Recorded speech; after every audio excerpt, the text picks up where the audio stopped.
welcome to another episode of We're Not Wizards. My name's Richard. I'll be your host for when it's 16 degrees or when it's 18 degrees or when it's 72 Fahrenheit. Joining us today, and that was just an absolutely nonsense intro. They're an informative creator of content, I was going to say, because I don't like the phrase content creator, and I've been racking my brains to come up with something else.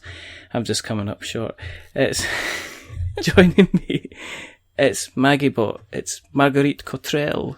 There you go. I don't know how bad that was. Hello. You did so great. That was such an intro. There you go. How are you? I am okay. How are you?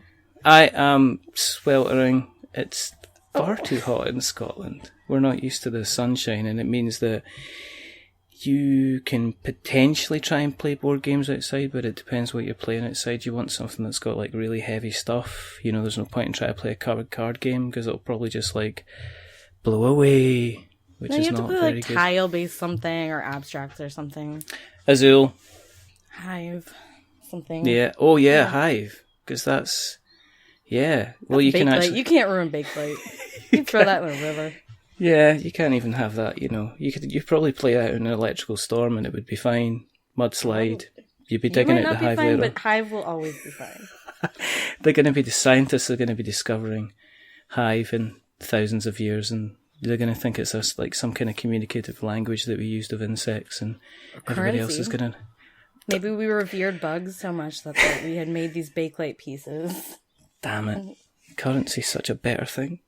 Oh, no. I'll put that in my score column. It's 1-0. I didn't realise it was going to go like this.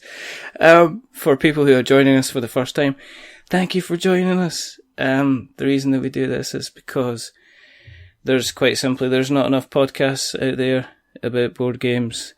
Continue to check iTunes. I can't even find a section on iTunes about it. And the other reason that we do this is because I like to speak to people in the hobby and not necessarily designers or artists or, you know, developers or creators. I like to speak to other people who are creating fantastic media to inform you about the hobby. So I was asking Maggibot to come on and she graciously said yes.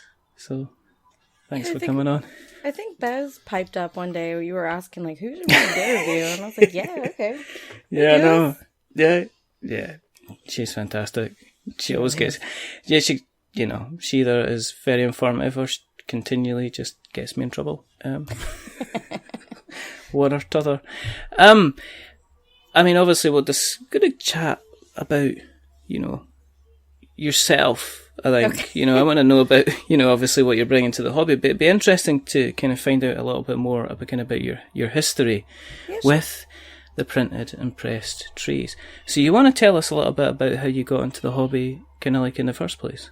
Yeah, sure. So I did not play any like real, you know, the board games that we know as board games now until I moved to Seattle in 2009, so 2009, 2010 was the first time I'd ever seen one. Like, back home, we played a lot of, like, parlor games like cribbage and casino and spades and stuff like that, but then I moved to this big city, and they had game stores, and they're just lined the shelves with all of these games, and I felt like I'd been kind of missing something. And so I dived in with both feet. I picked up, and I've said this on a couple of podcasts, but most of them were in the United States, so of course none of your listeners have heard this. But my first game was Race for the Galaxy. And all right. So I went home and tried to figure out this mind-bending amount of, you know, symbols and cards and things, and I was so used to being very good at games that it was trying to defeat me, so I got very like, I will win. And I played it for a couple days in a row with my then boyfriend, and I really enjoyed it. And then I picked up, I will not tell you how much I spent the next time I went to a game store, but it was a lot of money. And you just started like playing anything anyone would put on a table in front of me, and I went to meetup after meetup after meetup.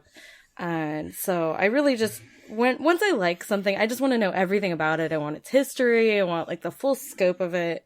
And I just wandered into a game store that was hiring a couple years later, and I ended up picking up a job there. And so that was kind of my first foray into the retail side.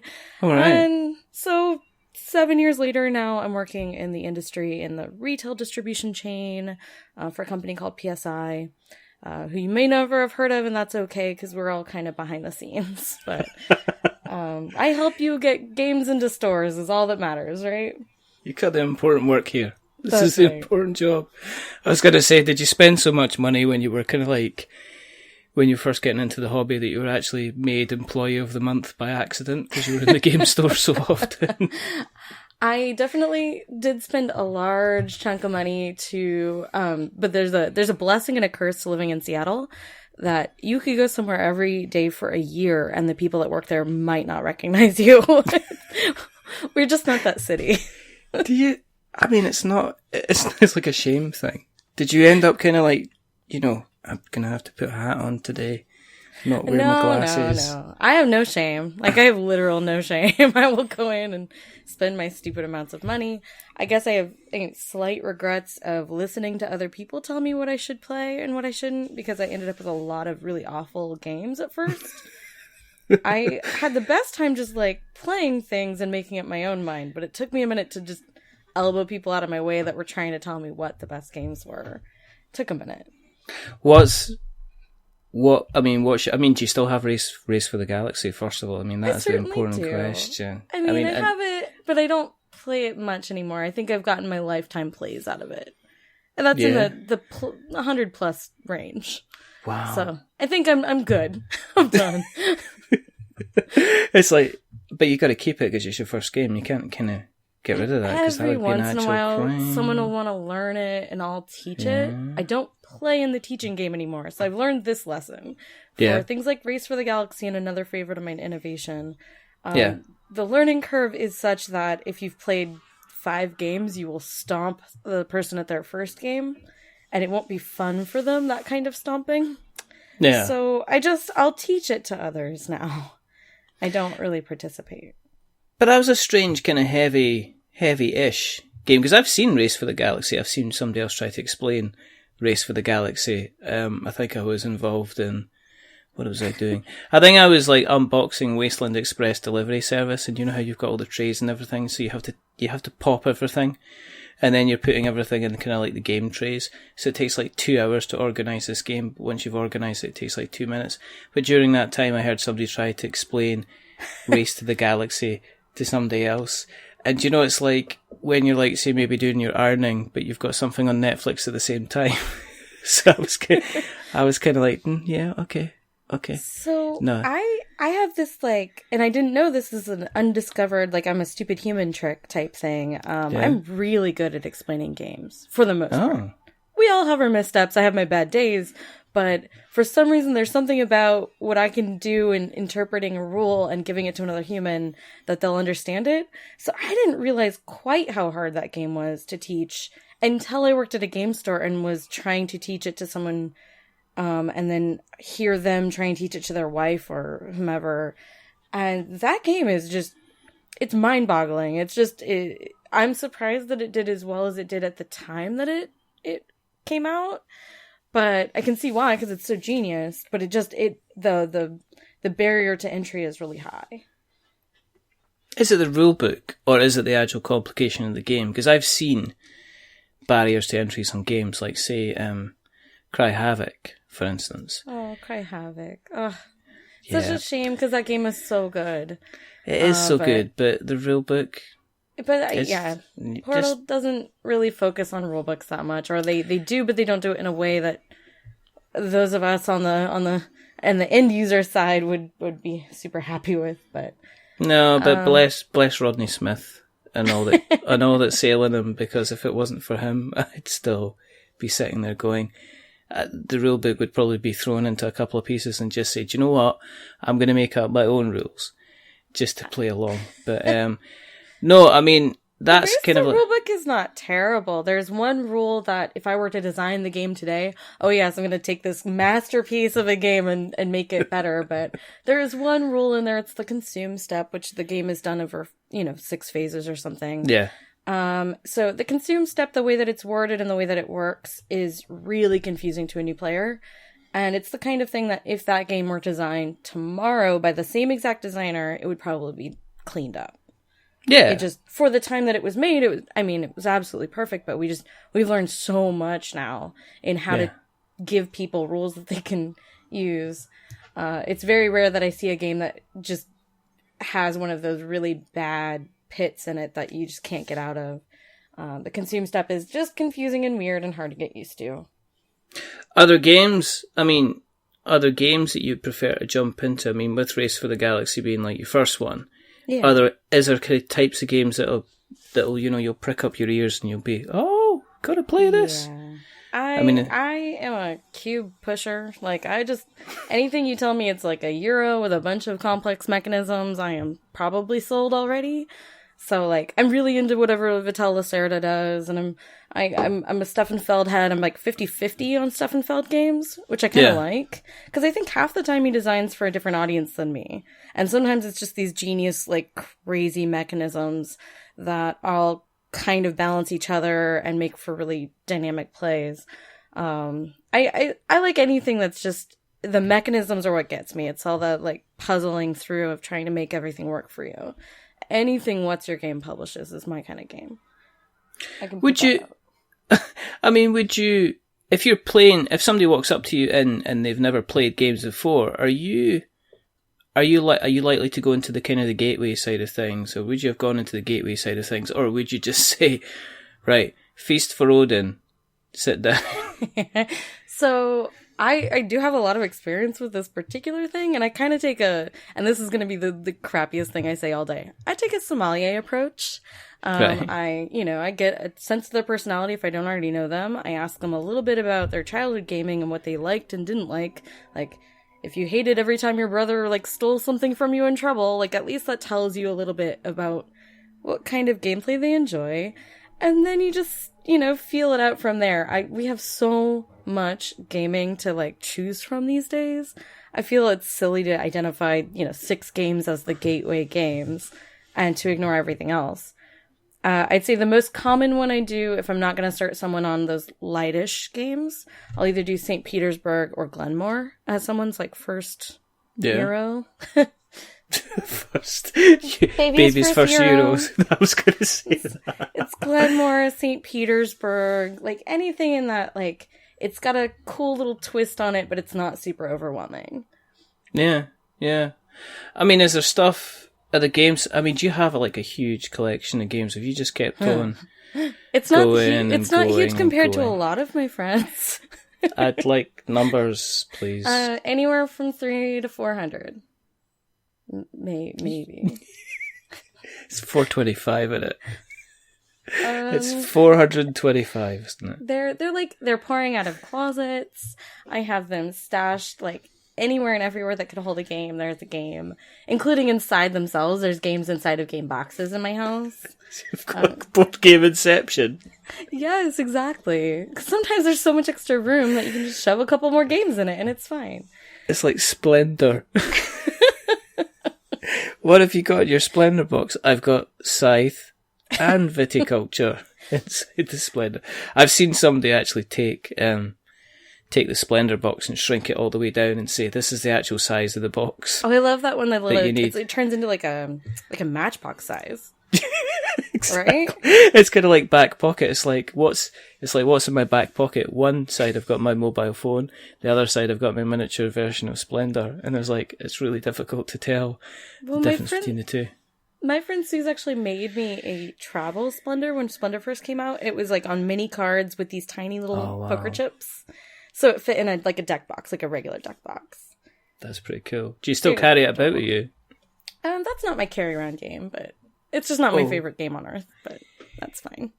What's your carry-around game then? This is a whole new thing. You actually have a game that you carry around with you at all times. Oh, I have purse games. I have they go through trends too. They change around a little bit. Oh dear. What's the current game? So the all time is No Thanks. Like you can just bring No Thanks to anything. Yeah. Another one I carry around, which is kind of unique to me, is Oddball Aeronauts. Oh right. You ever met Nigel and them? you guys are at least on the same part of the world. Yeah. But, and then the one that I've been bringing around the most lately, let's see, I put all of Junk Orbit into a Ziploc and carried that around. Are you like the person that's like, if you were stuck in an elevator, you'd want to be stuck in an elevator with you? And it's like, if somebody says, you get the call through, he says, engineer's been here, he says it's going to be like 2.5 hours, 3 hours, and everyone's like tutting, sitting around, and you're like going, I know what we can do, I've got a choice. So what you want in that elevator is you want me and you want a mother, because I'll have the games and the mother will have snacks, right? You need someone with kids. I got cheese crackers right here. What else have you got? I brought cheese. I got grapes. I got some sandwiches. Right, because you have children. You're probably carrying around like tissues and snacks and all kinds of stuff. I don't have children, so I can carry around games. I usually have to carry around my wallet, to be perfectly honest. What's your wallet going to do for you in an elevator? Not a lot. Nothing. Absolutely nothing at all. I don't think I've got a set of dice. I've actually got a set of dice in my wallet. Oh my goodness. What do you play with a set of dice in your wallet? I have no idea. Just like impromptu D&D session? Exactly. Anywhere, anytime. Just in case. Do you know what I mean? I could play you're stuck in an elevator game. What class do you want to be? Engineer? So, if you're stuck in an elevator, what RPG do you play?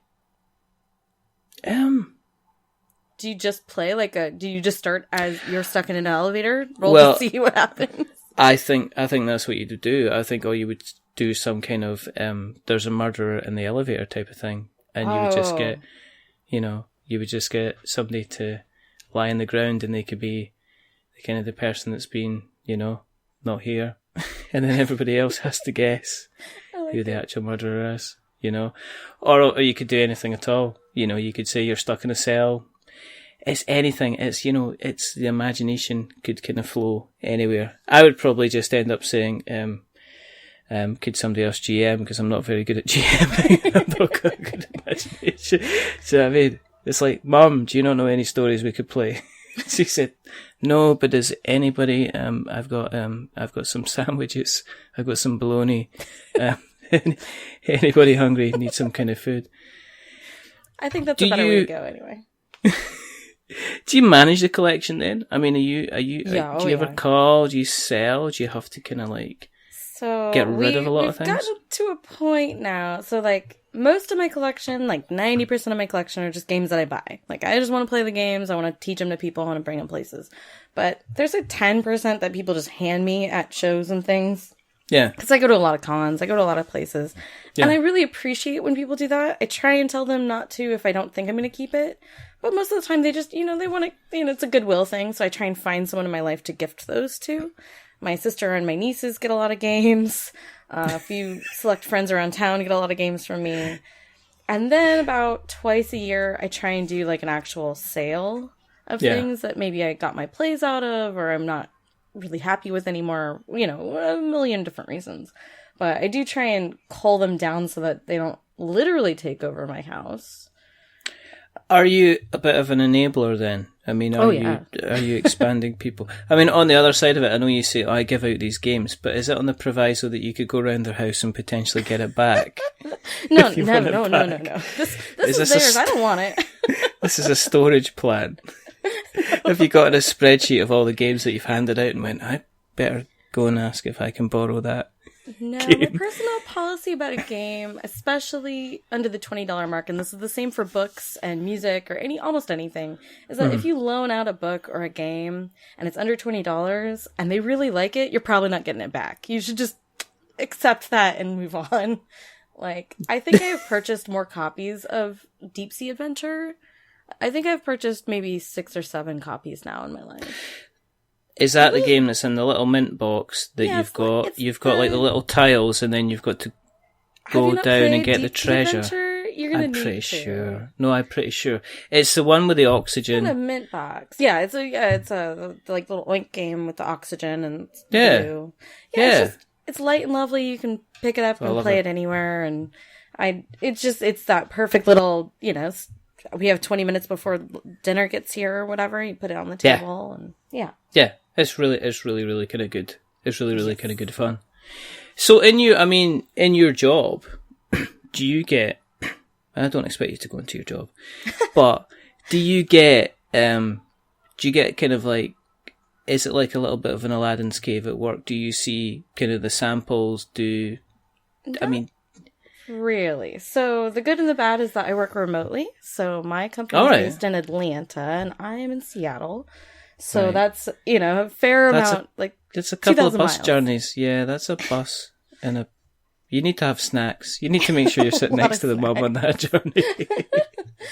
So sometimes people will send me samples if they need my opinion on things, but if I'm just selling things or making marketing, I can usually just go by online materials only. Mm-hmm. So really for work, I don't get a lot of physical games, which is, that's fine. That's not what work is about. No. I wish I got everything for free. Yeah, no, but on the other side of it, would you not end up kind of saying, I've got to get a bigger place because... Well, and I wonder how bad it would look if I'm constantly selling off things of the publishers I work with.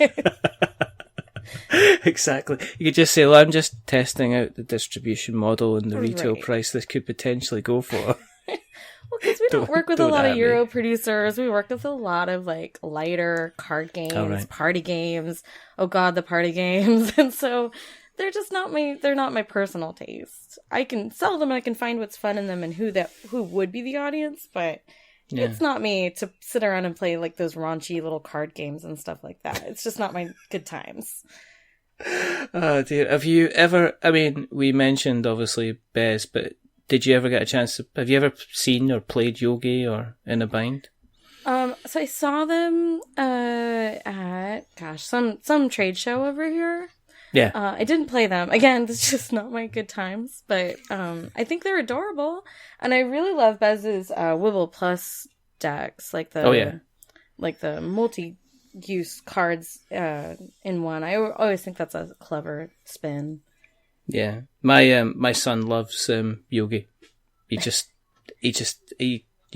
gone up. He actually has a record about how many cards he can actually fit about himself. Because if I don't know, for people that haven't played Yogi, basically it's a deck of cards that says you've got to place this card between your thumb and your forefinger, or you've got to place it under your chin, or you've got to place it over one eye, or you've got to place it under your arm, and so on and so forth.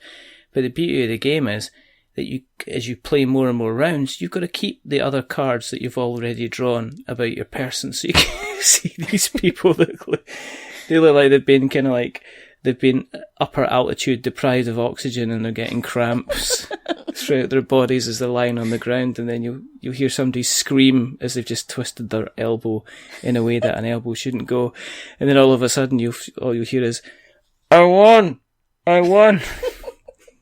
As somebody's I love that your example is there, official. where I always think of those Exorcist movies where someone's being possessed. That's what they end up looking like. You just see their head slowly twisted around. It's like, oh, watch out. Exactly. Barbara's going for it. They're going to get one more card. Oh, that's the vertebrae going. Oh, dear. Yeah, I played a game called Dancing Eggs a long while back that was sort of in that same vein. That may be the only time I play one of those. Dancing Eggs is from Haba, and it's got these spongy eggs that you have to tuck under your chin or under your arm or whatever and still bounce the other ones, and it's very difficult. Is it like the magicians that used to do the magic things with the red balls, and they were foamy balls? Is that kind of thing where they just go? I wish it was that foamy, but they're more viscous. I don't know. They're like a Warblow. They're solid. I don't know if I'd like that. No, it's hard. I don't know if I would like that. I had this nightmare too of this tiny child that was in one of the stores I was working at that was throwing those eggs at a light fixture. So maybe I'm just set up to be angry about that game. Did you say that was a dream, or did that actually happen? No, that actually happened, and then their mother didn't stop them. I was very not happy. I think there's only one thing to do in that situation, which is to throw the child out. Just I was gonna say rugby tackle him to the ground. Now that might hurt me. So I suppose Yeah, that's it. As, as long as you're concentrated on the most important person. I just think it would teach them to not do that ever again. And also they would obviously spread the warning for you. But then probably you would get kids coming in and say, well, let's see how good they are at tackling me, and then run around the shop. It'd end up like some bad kind of American football game. Is there stuff? Is there stuff? That's such a brilliant... Wow, that's a precise question. Are there other There is definitely stuff. And some of it's blue. Are there games at the moment that you are kind of excited to kind of get your hands on, or to have a go of, or get to the table at the moment? Yes. I played Carthago from Capstone recently. Mm-hmm. So this was a remake of a game I had never played before, because it was, I think, a little bit before I started playing games. And it's just like a really delightful medium weight Euro, which Capstone usually does kind of heavier stuff. And it was just a delightful little game that I played a demo of at Origins. And then I took it home and I told all my friends, oh, it's just like light and stress-free, and we'll play it through. And then I played it for the full game all the way through, and I was like, oh wow, this is tighter and way more difficult than I thought it was. I'm like, I tricked you all, I'm sorry. You getting stares at. Did you get rugby tackled as you walked out the door? Don't bring that game back in again, please. I'm gonna have to force it on a different group now, because I think that group is done with me. It's just like, well, and everybody's kind of feigned going, well, I don't know about you, but I'm tired after that game. And then, yep, okay, see you later, Maggie, bye. And you're like, it's 8:30. I know. But it's getting dark outside. It's like, it's summertime. I know, bye. I mean, do you see, is there other ones that you're looking at? I mean, do you ever venture into kind of like the Kickstarter realm as well? I mean, I guess nature of your job. Many a game. I think I'm at like 150. Something stupid. You're like a super backer. Yeah, well, I think they give super backer at like 20 games or something. No, they don't. It's 100. Oh God, don't tell me that. I don't know. I was past the point before they started doing the super backer stuff. Let me just put it that way. You just got the email through saying you've got the badge, and it's like a badge of shame. It's a badge. It is. It's like, calm down now, everyone. We don't need to advertise. Well, I do a lot of Kickstarter, but I also kickstart, like, anything that's going to go to retail in a regular sense. I'll just kickstart for $1 to help spread the word if I think that they need it, and then I'll buy it at retail later. I was much more a fan of Kickstarter in the olden days. When I started kickstarting stuff back in my day, you would pay people money for their dream, and it was like their tiny little dream that they had no hope of actually doing. That's so funny. And you'd hand them money, and it would go away, and you'd probably never see something out of it. And I just found it more charming. When you're doing that, do you actually say to people, "Now, Sonny, I remember when Kickstarter began, and this was nothing but fields, and now look at it." Look at it. Look at it now. Look at the state of it. These people that are backing Kickstarter now, they had no idea what it was like 4 years ago. These young whippersnappers coming in. Watching people do their formula, like Kickstarter, you can basically predict what everything will look like, the colors they'll use, the graphic design they'll use, the shape of the cards, the weight of the cards. Everything is so formulaic now. It's not as charming at all anymore. You get better product, of course. But the game quality is about the same, so I don't know that that's much better. Is it a lack of innovation? Do you think there's a lack of innovation? Because I still see nice little games coming out, like, Seize the Bean, which was quite... I backed it, but I haven't played it yet. I haven't seen it yet. I think there's okay, I was like, well, no, I haven't seen it. Wait. No, I totally backed it because it looked fresh and different with a different perspective. Yeah. Like, it looked neat. And I think, no, I'm not, like, bitter at all about how successful most Kickstarters are. I think we have 3,000 games coming out a year now, even worldwide. This is mostly English-speaking countries that I can quote that from. And, of those 3,000, only X amount are going to be both good and in my wheelhouse. But because there are 3,000 now, the number of games that I will like is probably more than 5 or 6 years ago when there weren't quite as many coming out. So overall, I'm probably being better served. It's hard to get through all that noise. Like Seize the Bean, I almost didn't know about. I just found it all on a lark, I think. I actually looked through all of Kickstarter tabletop games one day. I think we had them on the show. But one of the reasons that we kind of came on the show was because they had like the actual sugar cubes and the actual beans, and I was like, I have to speak to these people. I need to find out what's kind of going on. I don't know. I had like Joseph Chen who did Fantastic Factories, and that seemed like a really, really cute game. And there was and then Assembly had Janice Turner from Assembly on. I was back to all the things you've mentioned, so I feel good. And Joseph is local to me, so. Yeah, Joseph is really, really nice. Fire Tower. Did you see Fire Tower? No. Oh. No. Potentially. But it's maybe quite light. I don't know. Did you see the announcement from Monolith about what they're doing with that? And honestly, Monolith has done nothing but upset me since they started, so they're gonna do what they're doing. I'll be on the other side. It's fine. Have you thought about getting those little foamy egg things and just chucking it at just chucking it Let's go. Or even better, give them some and say, if you hit that light, I'll back your game. No, what I thought about doing is literally like going through like MS Paint and putting clothes on people and handing it back to them. Just like a little copy paste. That's not fair. That's not. It is true. It's kind of true.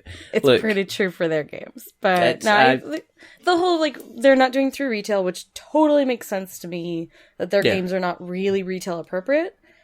I totally agree. Their margins don't work for retail. Yeah. But then for them to be like, no, this isn't actually a pre-order now. I get it. It's business smart, but so much of gaming was built on passion and people doing the things but not really business acumen, that for someone to make such a business forward decision is really off-putting to a lot of us, even though it shouldn't be.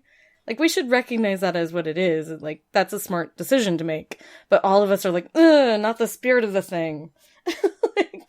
I think everybody's saying that at the moment. I'm not sure. I'm yet to see what happens. I just, my bugbear with it, as with always, is that I ain't going to get Monolith coming on the show. I mean, I've had Mantic on the show. I've had somebody from Steamforge on the show. Yeah. I'm continually talking to CMON about them getting on the show, and I've now had the court order through to say not emailing them anymore, which is always fun. But then as I say, we get, the smaller guys, not the smaller guys, because that's not fair, because Joseph did like 100,000. He ended up like $150,000. Steamforge, you're talking to the guys with the Dark Soul license. That's like a huge exactly. deal. Yeah, they did a couple of million. But I'm concerned about the guys that are coming on with targets of 15,000, 20,000. Just if Kickstarter's going to turn into this kind of, it's a brilliant deal, look, you can pre-order it. I'm not sure. I'm wondering if that should then be, well, you're in a different section of Kickstarter, because my concern is they're still going to stick Monolith right in the middle among everybody else, and it's just going to be this pre-order thing. And I don't know. Well, and here's my other beef with that, and you kind of touched on it, was that the Kickstarter goal about maybe 4 or 5 years ago. So I have the benefit, luckily, of knowing a lot of people that make Kickstarter games. And there started to be a trend of, instead of putting your goal at whatever the actual number of dollars you needed was, they would put this really low goal so they instantly fund. And then they would have in their minds like a dollar amount that they needed to hit to actually send through the product. So maybe their goal was 6,000, but they actually needed 32,000 or even higher. And if they weren't approaching that number quick enough, or Kicktrack wasn't, saying that they would hit it, they would just cancel their projects. And I thought that was the first step that I saw of Kickstarter becoming something that it wasn't intended to be. Yeah, it's become commercial. But not in that kind of sense, which is fine because it's a business, and I can understand that and I respect that. And in order for a business to either maintain its edge, maintain where it is, or to grow going forward, you have to look at potentially sometimes doing things which not everybody kind of agrees with, but ends up becoming something like the norm. I see this all the time. I'm seeing kind of guys saying this, and what's your goal? And it's like, well, it's 10k, and it's like, there's no way you're making that game for 10k. And it's like, in retrospect, you find out that actually, if they hit 15, like you said, 15, 16, 17, that's actually means that they're not having to dig into the savings in order to make their game actually happen. And I'm like, that's a terrible situation to be in. But then on the flip side of it, you get games like, say, One Last Job, where the top fund for it was like 40k was the funding goal. He made 12k and then the game finished, and it was like, and folk were saying, well, your funding goal's too high. And it's like, no, this is what I need in order to make my game because of the components and everything like that. So he's going to have to come back and probably put the game funding goal at 20 grand instead. Which I wish people would be just a little bit more honest. Maybe that game doesn't need to be made. If there's not an interest already in the market, and the price of components to what you want to do is too high, then you either need to rejigger and like make a different product final, like an end product, or maybe that game doesn't need to be on the market. And that's the one thing I wish fewer games got made overall, because I do think that there's just a lot of noise. For every good game, there's 10 bad ones now, and that wasn't necessarily the case 10 years ago.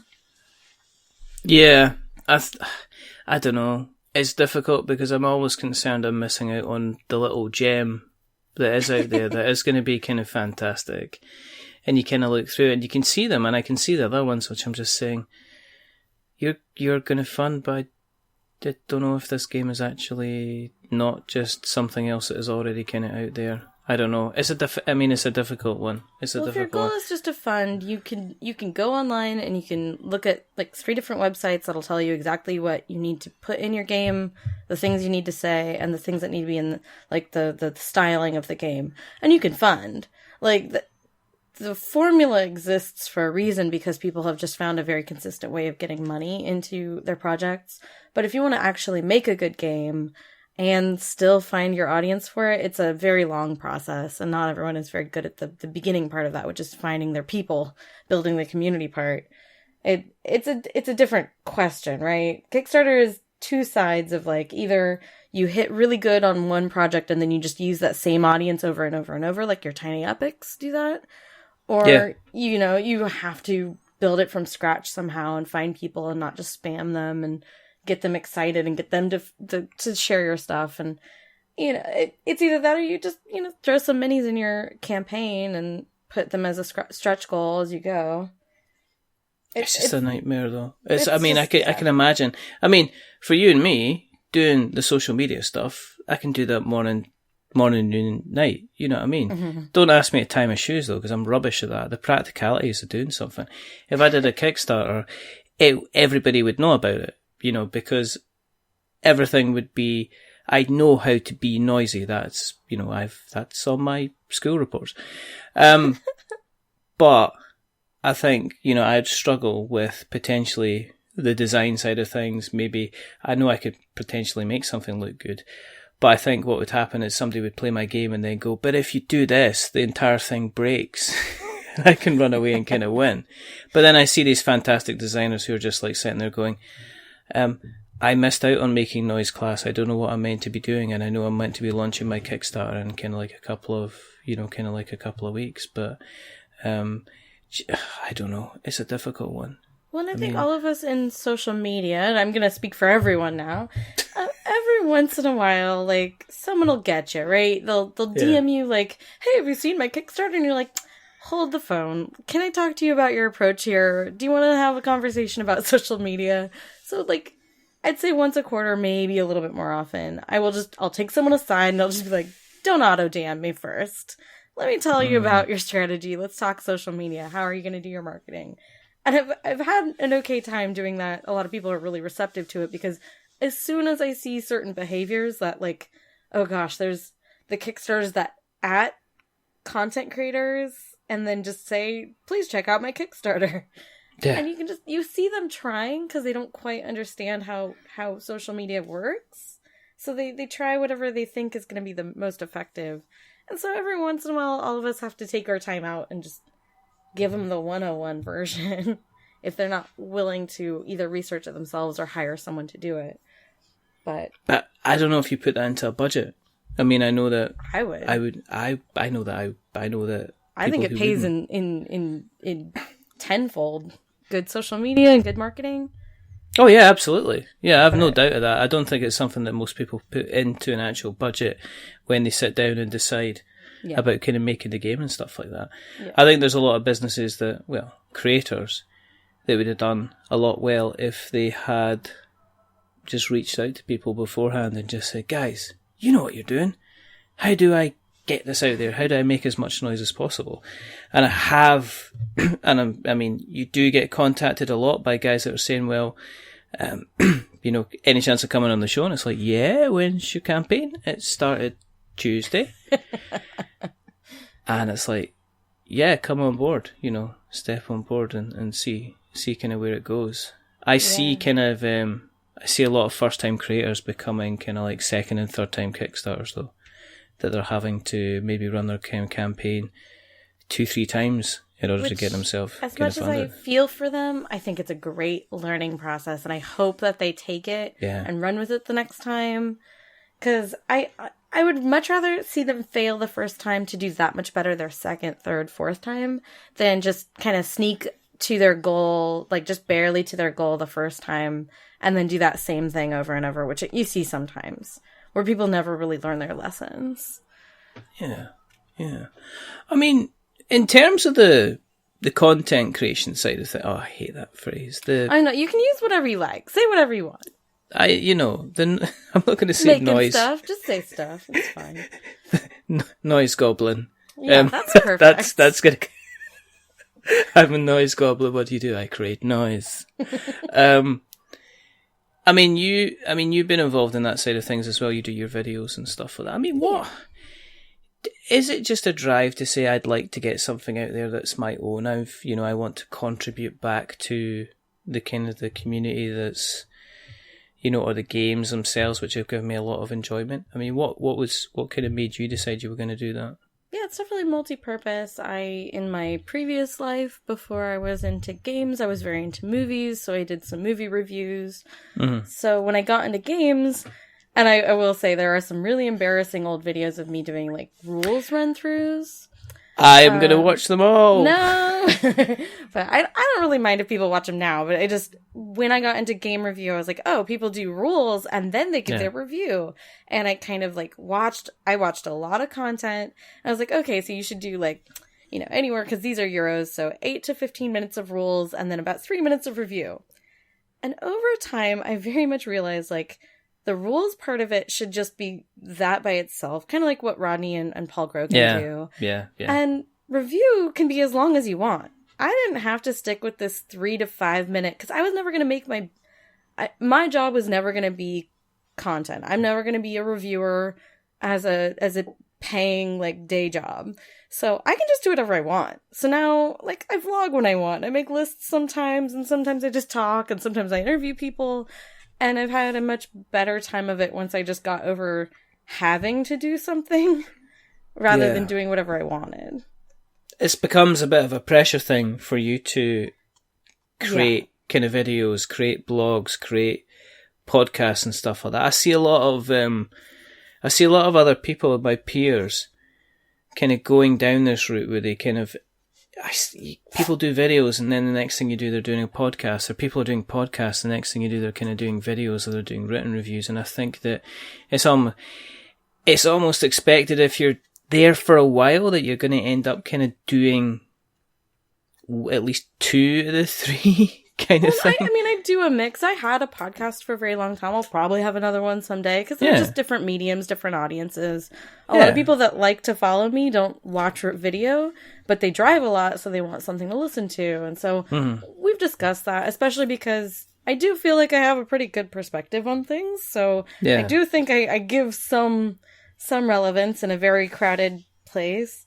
But the other thing that drives me a little bit batty is when people are so excited by any given success in noise, is that you just start seeing that same behavior of like tons of Kickstarter previews and everything they say is a million positives, and just everything that comes out is the best game they've ever played, and their top 10 is constantly from the last 2 years. And I think people get really, really excited and they lose focus a little bit. They go a little off the deep end, and they try and stretch into written review and podcast and video and live streaming on Twitch and that kind of thing, just you get numb to it. It's not exciting anymore.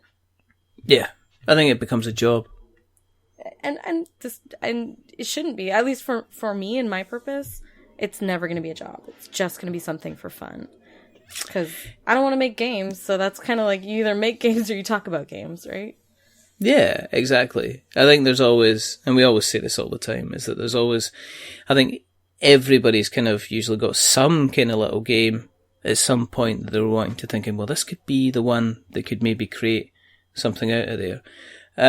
I mean, I'm under no illusion. This isn't never going to be a kind of a full-time gig for me. I mean, and for 2 of the thousands of podcasts it could be, but the things you have to do and the backs you have to scratch and all the stuff that comes with it's just not how I want to live my life. Like, it's possible, but it doesn't sound fun at all. And it'll ruin gaming for you. Yeah, I mean, it's every con. It's then when you've got a pile of games you've decided to review, because you've got to review these 5 games because you know that everybody else is on the same list that is going to be reviewing these 5 games, and if you don't put your reviews out, then you're going to be missing out on your viewership. I see that. I don't know. It's about being content with what you do, being content with your content, but knowing that you're saying, well, I don't particularly want to be working 8 hours, 16 hours, 24 hours every week in order to kind of get something out there, because I think it becomes fairly obvious if you can end up getting frustrated, you can end up getting stressed, I see for all the podcasts that start, for all the kind of the new media people that are putting out stuff, and you see six months down the line, they've just gone, they've just disappeared. And it's either down to the fact that they've realised that this isn't just a wading in and starting making lots of money through like a Patreon or something like that, or they get to 6 months and they just say, this is actually, you can't take a break, you can't take a rest, you can't take your foot off the pedal. I've kind of seen that with not really, I mean, we've always been okay with people, but with us moving house and not putting out as many episodes as we normally would, my interaction with everybody isn't as much as possible, and it's very easy to kind of feel that you've stepped off the highway down the slip road and you're having to play kind of catch up, which is kind of like a bit kind of strange. But it's just one of these, but it's kind of one of these things. So you're in this nice position then where you're just kind of able to produce stuff whenever you want to, kind of like master of your own domain, basically. Yeah, a little bit. And I'm really lucky that the community kind of followed me from one thing to another. And I have friends in community pretty much on little corners of the internet. I had kind of an unfortunate, 2 computers and a camera and a lens in a row break this year. So the content I produced in the last 8 months is almost nil. But luckily everything is fixed again, and I'm just about to start recording again, and it just, and those things are such a huge setback for someone who works, it's just me. There's no backup team here. So No. But I've been extremely lucky in just meeting people and knowing the people I know, and I do every once in a while accept review copies, but I've unfortunately had the worst luck with review copies that I just don't think I want to do them ever again. Well, you can't just say something like that and then not at least explain one of the worst lucks with some of the Do you do review copies at all of things? We've done a couple. I can't say. I mean, we had was it Darwin's Choice, but that's because I really like the artwork on the game. And then Sean Epperson asked us to review kind of Seals of Cthulhu, but we didn't review Seals of Cthulhu. I wrote a rant about why he didn't have any seals in his game, Seals of Cthulhu. But that's because I know Sean very, very well. And that's so funny, you know all these Seattle people. What are you doing? Why aren't you over here? Sorry, I know Sean too, so that's great. No, I just also, like, I've probably in my life taken about 12 review copies total. And that's in somewhere in the neighborhood of 6 years, 7 years recording stuff. And almost every single time, the dates that we agree upon are not correct for when I'll receive the thing. And then every once in a while, by the time I get the thing into my hands, the Kickstarter is already live and they're wanting a quote for the Kickstarter. And I get so frustrated that my whole brain just shuts down. I just can't. Like, did I say something like I did? And Maggibot said, I haven't had the game yet. There's my quote. Well, and I'm so stressed because I'm like, oh, okay, I gotta put this on a table. Like, I personally, like, if it's I don't know, some games you can play once and kind of get the gist of it, I guess, but especially for complicated games, I want to play them at different player counts, and I want different accountings. I want people who have played before and new people, and I like to get a pretty well-rounded look at a game. And it drives me a little nuts to be like, oh, I guess I could play this once and give you a quote. It's going to be like, the pieces sure were pretty. I don't know what else to say. Exactly. I really like the glue that you used to sticking down the obvious cut-out front page for the box art. Well, and I like people, I'll post an Instagram picture of something I'm playing, and people are like, how'd you like the game? I'm like, I don't know, I just played it yesterday, give me a minute. Like, I need to think. Exactly. Could I just, I'm going to have a cup of tea here. I like to ruminate on the things I do to make sure that I believe the things I'm saying, because they get quoted back at you later. No, and there's no way you can take them back. You'll see like a quote on Kickstarter, and you'll just be like, I didn't kind of mean to say that in the way that came out. That was kind of like the wrong part of the sentence that you took, kind of thing. And a lot of the times you'll play a game once, and maybe you'll be enthralled by some thing that they did really neat, but then you play it 8 times, and boy howdy is that game boring or samey or whatever. So I think it's like premature to ask people for such early quotes on a game. But it doesn't matter. Like, people don't care anymore. Games only sell for the first 2 months they're out anyway. And I don't know, burn the world. Burn the world and rugby tackles kids who are throwing foam eggs at things. No, I kind of think you're right in the terms, not the burn the world thing. Oh my word. I mean, yeah, if you're going to use that, make sure the kindling's really dry. I think there is this, we're in danger of falling down the same trap which the video game market throws down, which is that you get kind of reviews appearing, you get the day one review when the game's out before like the game's had a chance for people to settle in and find out if it's a really kind of long tail. I think you do see it with Kickstarter though. I think that there's been Anachrony, I think, springs to mind, where people are like, it's like 8 months down the line when the original kind of hype was about, and then people are actually saying, listen, this is really, really good. This is actually really good. I think most of the folk that I've heard kind of talk about it have come back and said, no, you have to play this game because this is really, really good. And it had a buzz about it, but it's almost like there's a long tail buzz on some of the games out there, which I don't know if that must be a Kickstarter game, because I don't know if I would see that in retail. It was definitely Kickstarter. Yep. Yeah. Yeah, I had a little trouble with Anachrony. I liked the game itself, but I don't like those kind of overblown, overproduced type games, and Anachrony definitely falls into that. Yeah. For a very simple game, like at its very core, the game is pretty simple. There's a lot of bits, there's a lot of setup, there's a lot of takedowns, so I had a little trouble with that. But I loved that little, I used to call them loans, but it was like your time travel thing where you like borrow from yourself. Yeah. I was just calling them loans because like in my head it was like a Martin Wallace game, and I could just take the loans. That was fine. It's like payday resources. That's exactly what it is, though. That's it's how a I payday would resource, describe it to isn't it? people. There's a little, like, kind of, usually at the bottom of the card, and there's a small print that says, representative 2,500 million APR percentage kind of thing. You got to pay it all back. I would wait to see. But, I mean, do you see, you being in the retail space yourself, okay, is it difficult to get games that are going from a Kickstarter to have that long tail into retail? Yeah. I mean, are they generally kind of gone within a kind of like a couple of months? Is that it? I mean, I see like look at Gloomhaven, for instance. Massive success. Well, Everybody really, Gloomhaven is the 1%. That's the anomaly, because it's doing really well at retail for no good reason. I like Gloomhaven, but that's like $100 million game. It weighs 20 pounds. It literally weighs it shipped its 21 pounds in its box. So that game shouldn't do well. But Isaac Childress, like, I don't know, he found that lightning in a bottle that one time. I will say that if a game is Kickstarter or not, most games really only have their first 2 months. Really? In retail.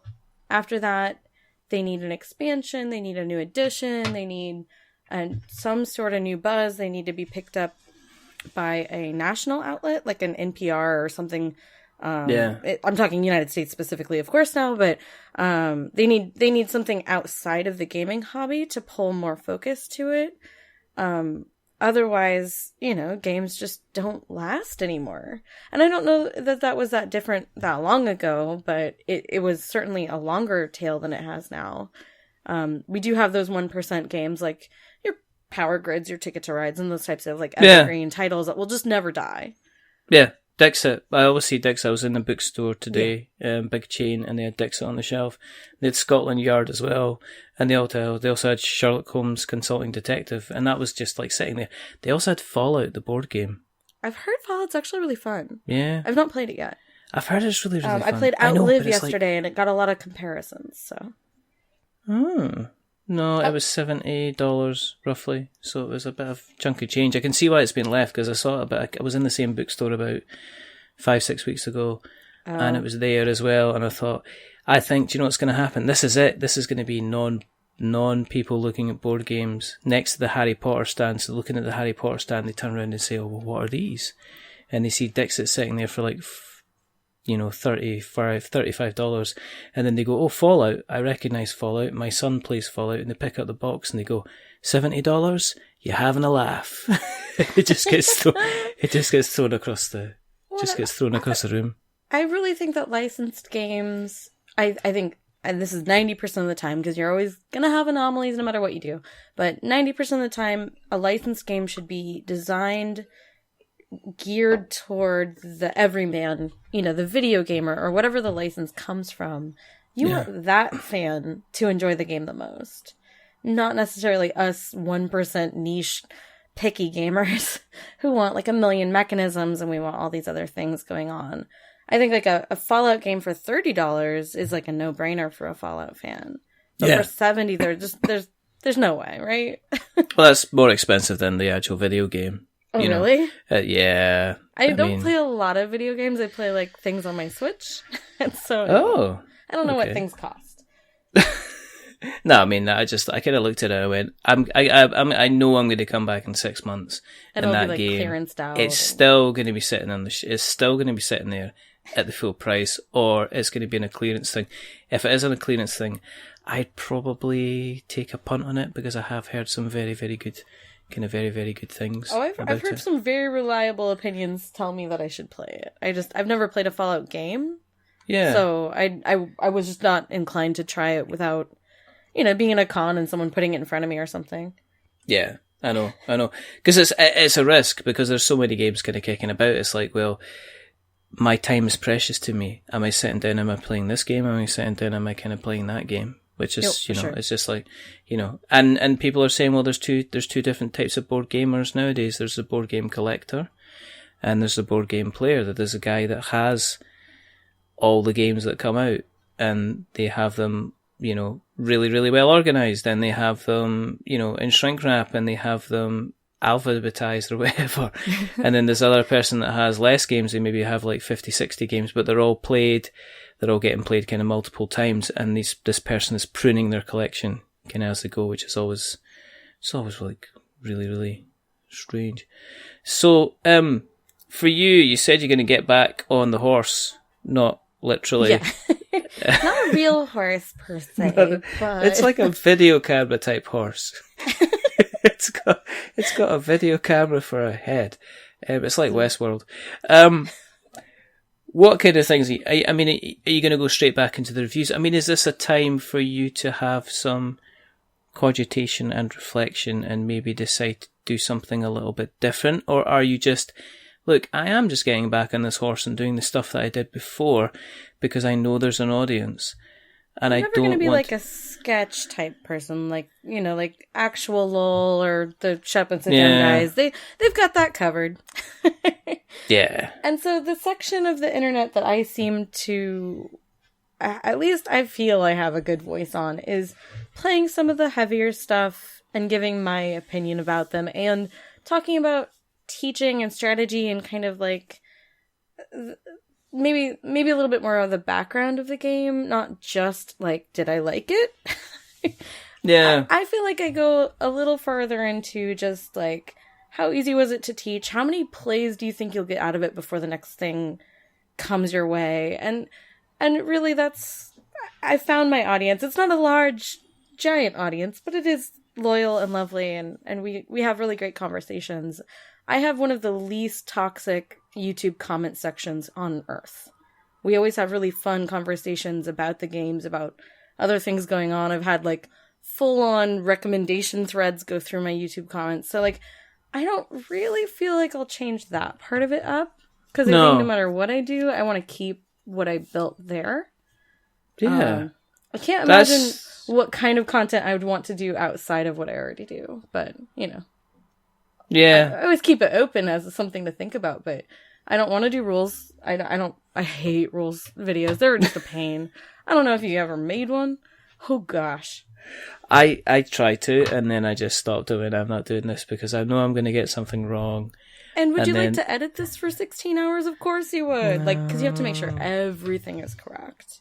Yeah, hats off to all the people that do it. As I say, it's like, Rodney and Paul and, just all these other people that are sitting there and going, and then you do this, and then you do that. And I'm like going, I'm so glad you exist because I would... Well, and every game I play has like 16 exceptions to every rule. So it'd be like, all right, now this should work this way, but let me tell you about all the times it doesn't.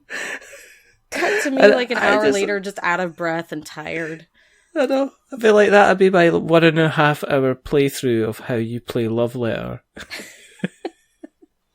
By the end of it, you're just like, you have no hair, you've got 6 cups of coffee around you. I don't know what's going on anymore, but I swear it was a guard. I've got a full beard. It's like, where's the princess? Just tell me where the princess is, please. I didn't want to play this. Stand up, flip the table, flip the bird at the camera. I've had enough. I'm going to start smoking again. See you later, kind of thing. But no, I mean... Yeah, but it comes back, as I say, it comes back to the kind of the content thing. So, is this? Are we going to expect something after Gen Con? Then, are you doing a Gen Con video? Are you? What I'm probably going to do literally after today is I'm going to record my thoughts from my Origins stuff because I took lots of notes. Oh my god, so many notes. And so, like, I haven't done any Origins coverage, and I got to play a bunch of prototypes, which that's what I like to do at cons if I can. And Gen Con will be work, so I probably won't do a lot of coverage. But I will be going to Dice Tower Con in, 2 days? 2 days? Wow. Yes, 2 days. Yeah. I'm so tired. So I'll be there playing something, hopefully, seeing people.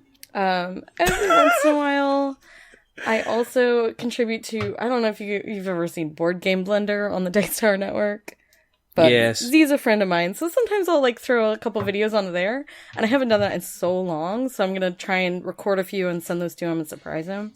Because he's like, do you do video anymore? And I was like, shut up, Z, I do video. I do video all the time. I don't put it out there. Just not on the internet. It's just practice. I gotta practice. The number of unedited videos I have in my world is many. I have recorded a lot of things. It must be. Do you ever get ones where you just start recording and it's every 5 seconds you're having to stop because it's just not working out? Because I've had that. Yeah. I just like that. I hate this. Every once in a while I get I get to the place where I don't really script. I don't like scripts. It's just not my thing. But I do like an outline. You know, I want to hit this. I want to hit this. I want to hit that. And I'll try and record them in that order. And I'll try and record them. I'll try and shift it around. And then just an hour later, I've done 6 takes and just nothing is working. And I will give up. I will. Right at that point. So, if people are wanting to keep an eye on you, Oh gosh, just like you should be watched, watch them. She's got into a lift. Break it. Where can we find you on the interweb nets? So, if you would just like to hear my ramblings and see pictures of board games and pinball machines, it's Maggibot, Maggibot, on Twitter, Facebook, Board Game Geek, Instagram, all the things. If you go to Maggibot.com, Maggibot.com, that is my YouTube channel. Yes. And then I have kind of a collaborative project that needs to also be rejiggered a little bit called Meeples Included. We have that at meeplesincluded.com on Instagram, Facebook, Twitter. I branded all these things just fine. So, you can just find all the things. We will be revamping, and I'm going to be recording a little bit later today, my first video back in quite a while. Oh, so. Yeah, I didn't know whether to mention that because I saw it and it's like, it's been a while and I just didn't want to I'm so sorry. No, I can just tell you that life didn't want me to do recording, and then my camera didn't want me to do recording. So there you go. Yeah, it happens. But that's the benefit of it not being my job, so. So you're just going to be jumping back on that as well. And Beeples Included, it's a mixture of people. So it's a community. It's supposed to be focusing on board games first, with an attitude toward mindfulness, diversity, inclusivity. And I have all these fabulous people, but they got super busy, so I need to find more fabulous people, and then I will be launching that later this year. So that's like a plan. Next on the list. something to look forward to. I have one more question. It's the only question. It's the only question that ever gets written down that I've got to remind myself to do. Okay, here's a question for you. All right, you get stuck in a lift. Okay. Mm-hmm. And before you were stuck in the lift, you were allowed to visit the biggest board game emporium in the world. The biggest board game emporium in the world has every single type of board game for you can ever want to play. First editions, second editions, expansions and everything like that, okay? Mm-hmm. You're now in a very, very spacious elevator and you realise you're going to be stuck there for a number of hours, but the people you're with are all friendly and chatty, and the mother figures there with the food, and somebody's brought drinks, and the elevator's all nice and air conditioned and everybody's a bit relaxed, and somebody's even brought a fold out table. You've got 3 board games in your bag or your purse or where depending on the side of the back pocket. What 3 board games have you brought? Are they the number of players I would need for the board game? Yes. That the idea? Okay. Anything at all. What if you could have a choice of any 3 board games to have in an elevator with a group of people? What 3 board games would you have? Any board games at all? That's a really restrictions. Good question. It's gonna take me a second. I'll get there. I'll talk until I get there.